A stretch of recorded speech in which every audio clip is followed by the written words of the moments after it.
Hi, everyone. This is Jeanette Shaliga with VGA, and I am here with Paul Nixon, one of our conference speakers. Hi, Paul. Hi, hi. I was wondering if you would start and just tell us a little bit about yourself. Yeah, sure. Well, I was born in 1962, so I'm a dinosaur by in many respects.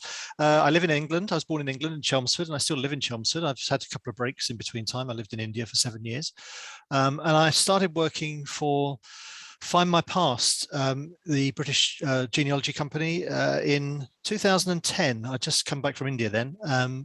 Before that, I had done a lot of research, family history research and military research. And so really coming to work for Find My Past was a busman's holiday for me. It was ideal. But yes, I've been at Find My Past for the last 11 years now. Oh my gosh, I can imagine how it would feel like coming home, to get to do your career is something that you love is just amazing.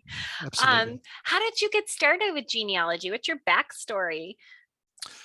I suppose the military interest came from my grandfather, who was in the First World War. He was had been in the Royal Garrison Artillery, and like most of us, well, probably not those of us who are dead keen on genealogy. We know the tricks of the trade now, but in those days, I didn't sit down and talk to him, didn't interview him, didn't ask him the questions. And then, of course, when they die, it's too late, isn't it? And everybody regrets not having asked those questions. So, Yeah. so that was one way in. But by the time that had happened, and I was regretting, I then did start talking to my maternal grandparents and my mother, and so I've got snippets and stories from them. So it's twofold really. The first bit was the military history, and with my paternal grandfather, and then the rest of it has come on from there. But the irony is, when I moved to India in 2003. Um, Prior to that, I'd been going to the National Archives, doing research in archives, spending my holiday in archives. And by the time I got to India, things were coming online. I was using Ancestry, and then Find My Past released military records from W97. So I was then looking at Find My Past, but it was fantastic. And I suddenly was able to do all that research far more easily from India than I'd ever done it from the UK. Hmm. That's amazing.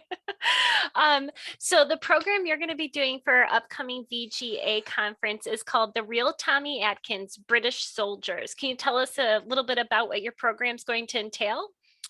Yeah, sure. Well, Tommy Atkins has been a slang or term of endearment, I suppose, for the British soldier, or specifically the English soldier, over the years. And opinion is divided when that saying came into modern day usage. But I'm going to be using that as a loose hook into military records. I'm going to be looking at soldiers who were called Tommy Atkins, or called Thomas Atkins, or George Thomas Atkins. I use a bit of artistic license actually as I go through, but it's not going to be just reeling off names, because that'd be really dull and boring. So it's going to be looking at the British soldier from the 1700s through to the end of the First World War, and then diverting as we go, looking at Tommy Atkins married, Tommy Atkins as a deserter, Tommy Atkins self-inflicted wounds, various things really. So it'll be a bit of a ramble through history really for an hour or so.